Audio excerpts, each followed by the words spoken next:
After getting most of the coaster credits in Chiang Mai, and with the Isan parks near me in Surat not having the coasters operational, I set my sights on the south of Thailand to visit the two parks that, according to the roller coaster database, had operating kiddie coasters. This trip, though, wouldn't be the easiest, especially with a starting point in the Isan region of Thailand instead of Bangkok, as I would have to get to Bangkok first, and then drive the additional 8 hours to the furthest point of our trip.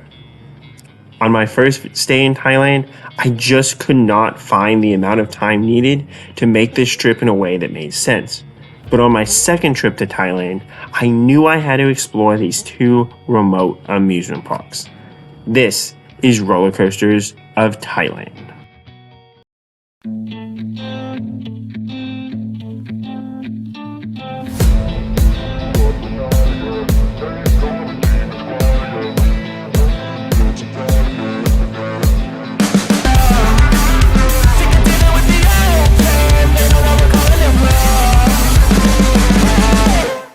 After planning this trip and setting aside 4 days to drive down from and back to Bangkok, we set out early in the morning from Bangkok, hoping to get to Chaai Khao Coffee for a late lunch.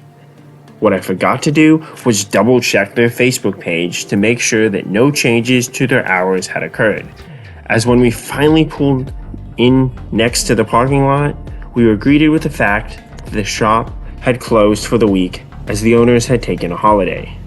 With the days I had budgeted for this trip, this wasn't terribly unfortunate, but we could have spent much more time slowly going down if we would have known this fact. The saddest part about this is that Chaai Khao Coffee is fantastic about updating their Facebook page with any announcements that you need to know as a customer.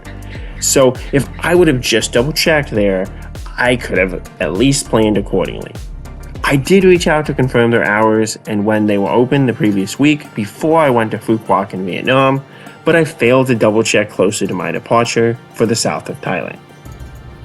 Since we were hungry and tired, we drove around a bit before finding a local restaurant across the main road to eat.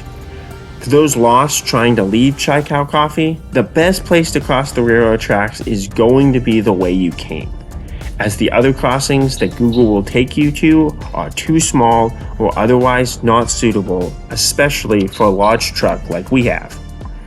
We stayed at a roadside hotel just north of the turnoff to Chaai Khao Coffee.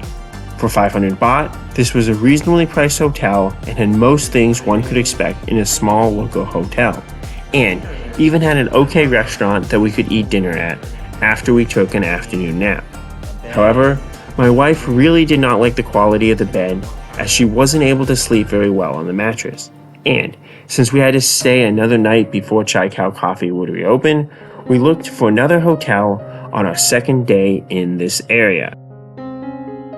This is where we found the Lamae Resort, which is about 30 minutes north of Chaai Khao Coffee. I figured a beach resort would be at least a little more likely to have decent beds, and I wasn't super concerned about the quality of the beach. For about 900 baht, this was a few hundred baht more for a hotel, but the decent beach views, breakfast, and being within walking distance of a great seafood buffet were truly enjoyable perks. Plus, this little area of Lamae just had an absolutely charming rural feel that helped give one the feeling of being in the middle of nowhere while also being right next to the beach. For lunch, we also drove about 4 minutes down the beach to a pretty good seafood place as well, so I would definitely recommend this place as a stop if you're driving down the coast of southern Thailand. After finally waiting for Saturday when Chaai Khao Coffee would reopen, we drove down early in the morning and had essentially second breakfast at this coffee shop. The park, though, wasn't really reopened as the staff seemed to imply the rides would open at 10 a.m., but then basically said that they were probably going to wait until the next day to really reopen the rides.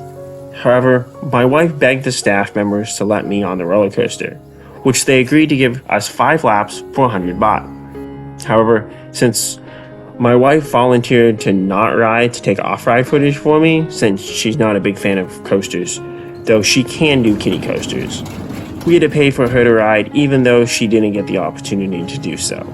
But at least I got this Thai coaster credit that had been rather difficult for me to get. With little time left in our 4-day trip, we left Chaai Khao Coffee around 10:30 a.m. and drove straight up to King Mongkut's Memorial Park of Science and Technology in Prachuap Khiri Khan. This left me with less time at this park than I would have liked, especially with the park closing at 4 p.m., as we only got about 2 hours at this park.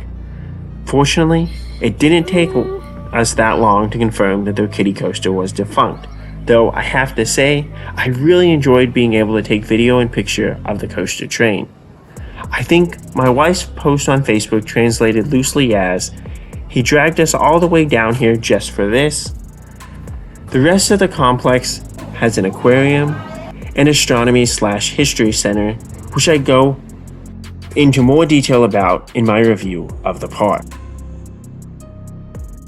After King Mongkut's Memorial Park of Science and Technology closed for the day, we went looking for food and a place to sleep for the night. Many hotels in this area are on the nicer side and thus can be more expensive.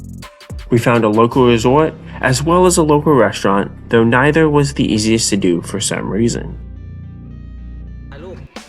The next day, I wanted to make a quick stop at Phraya Nakhon Cave, which is the symbol of Prachuap Khiri Khan province, before driving back to Bangkok.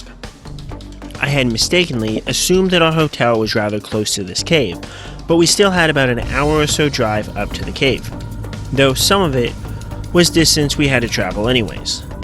We stopped and got lunch before beginning our trek and quickly realized that this wasn't going to be as quick of a stop as I had originally thought. Visiting here is really an all-day activity. We took the boat over to the base of the cave, which you had to pay 400 baht per boat, so this is much cheaper with a larger group, but is absolutely worth it unless you love physical exercise too much. At the base of the climb, there's another place to eat, and then a long, tough climb upstairs in the side of the mountain to get to the cave. It lists the distance of this in kilometers, so I'm not as familiar with how that translates, especially when it comes to exhausting upwards climbing, but me and my wife were both absolutely exhausted from how physically demanding this trek is. It's a beautiful, scenic place to stop, and was neat seeing the temple and caverns. But a quick little stop isn't what this place is about. It's more of a whole day experience if you're looking to have something physically challenging to do. We didn't end up leaving the cave until around 4 p.m.